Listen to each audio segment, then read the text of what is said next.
There once was a girl who received a peculiar gift, a creepy antique Raggedy Ann doll. The year was 1970 and the hobby store owner happened to be a friend of a friend. So when she heard that he had a rare doll, just like the ones that were popular when she was a little girl, she just had to buy it for her daughter Donna, who was a nursing student in college.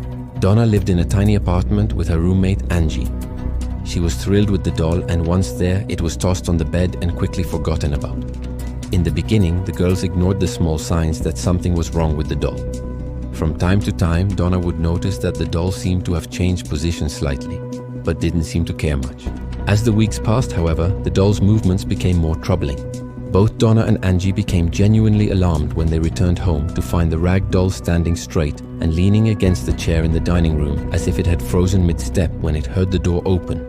At times, Donna would leave the doll on the bed, only to find that it had mysteriously moved to the living room and was now sitting on the couch with its arms and legs crossed. The girl is becoming more and more disturbed by the strange turn of events. Decided to confide in a male friend named Lou.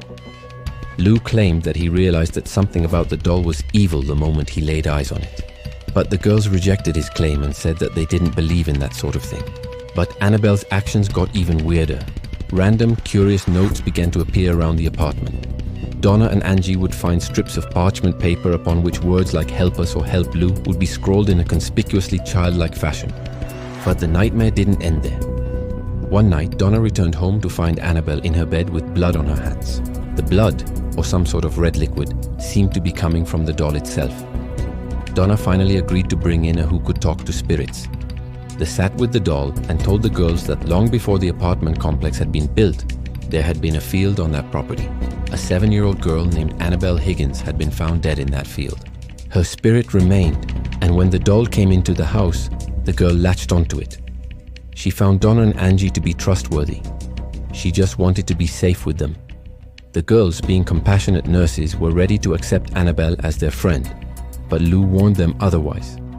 They refused his request, feeling that getting rid of the doll would be the equivalent of abandoning a child. And even though Annabelle was not trillion a move from the house, it seemed apparent that she was not pleased with Lou's interference. All of a sudden, Lou started having bad dreams. Dreams where Annabelle was in his bed, climbing up his leg as he lay frozen, sliding up his chest to his neck and closing her stubbed hands around his throat, choking him out. He awoke the next morning, certain that it wasn't a dream. Lou was determined to rid himself of that doll and the spirit that possessed it. At this point, Donna decided to seek expert help. She tried to contact a member of the church, but a local priest quickly referred her to the Warrens. Ed and Lorraine Warren were renowned investigators who quickly conducted an investigation and decided that the doll was not attached to the spirit of a little girl at all. The woman had told them that there was a spirit of a 6-year-old child in the doll by the name of Annabelle, who had been killed outside of their apartment in an automobile accident. Well, there was such a child, but God does not allow a child's spirit to go into a doll. This was a devil, a demon inside the doll which was impersonating the spirit of a child. The Warrens went on to insist that following Lou's attack, the demon's next move would be to exit the doll and enter one of them for the purpose of complete possession, followed almost inevitably by murder.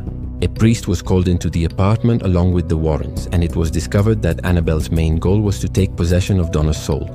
The priest eventually exorcised the apartment, and the Warrens took Annabelle away with them. They both agreed that it would be best to drive home on the back roads, worrying that if they drove on the main highways, Annabelle would find a way to cause an accident. Even on the way home, the Warrens claimed that the demon became hateful and angry. They almost got into multiple accidents, the brakes and power steering failed, and the car completely stalled out. It was finally when Edward and splashed the doll with holy water that things quieted down. Annabelle is still around today, residing in the locked glass case that the Warrens built to keep her from getting free and roaming around their house. There is a warning sign on the case saying "Do not touch," as well as a cross. Some say that they see Annabelle moving around the case till this day, waiting to get free.